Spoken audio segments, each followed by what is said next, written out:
काळाची करतील, पण नेहरूंची बरोबरी थोडी होणार.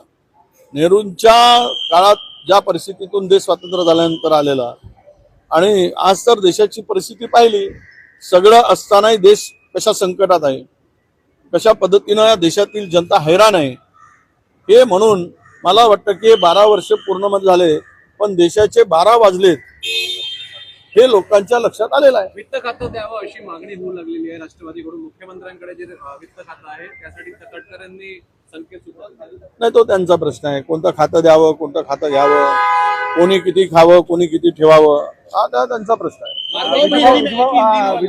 मार्मिकमध्ये जे छापून आलाय विकास ठाकरे यांच्याबद्दल, मार्मिकमध्ये छापून आलेला आहे, त्याबद्दल काँग्रेस पक्ष कसा बघतो? विकास भाऊ तुमच्या शेजारी शेजारीने आम्ही सोबत आहोत, आणि या ज्या काही चर्चा होतात या चर्चा याला तथ्यहीन चर्चा असतात या. त्यामुळे कोण काय छापलं, आता आमच्याही संदर्भात अनेक जण छापतात, त्याला काही अर्थ नसतो. आणि विकास भाऊंनी हा जिल्हा प्रश्न ताकदीनिशी शहर सांभाळलेला आहे.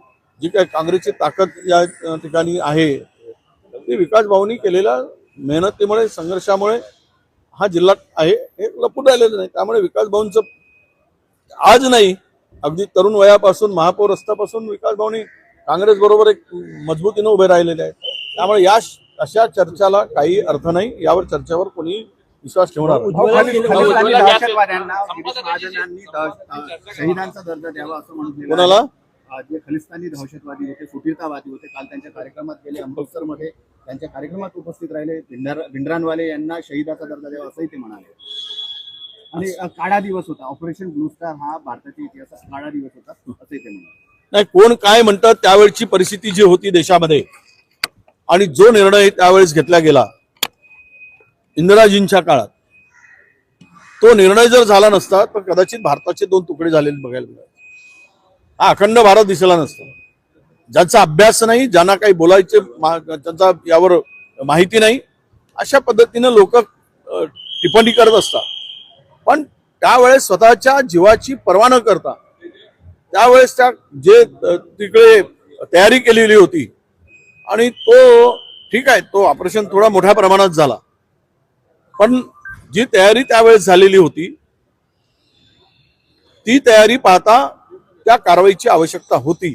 आता राहिला शहीदाचा दर्जा कोणाला द्यावा ना नाही द्यावा, या देशामध्ये आणीबाणीच्या काळात काही लोकांना सरकार विरोधी घोषणा केल्यामुळे, सरकार विरोधी भूमिका स्वीकारल्यामुळे त्यांना पेन्शन मिळतच आहे ना, दिलीच जात आहे. त्यामुळे कुणाला काय द्यावं हे सरकारच्या मानसिकतेवर ठरतं.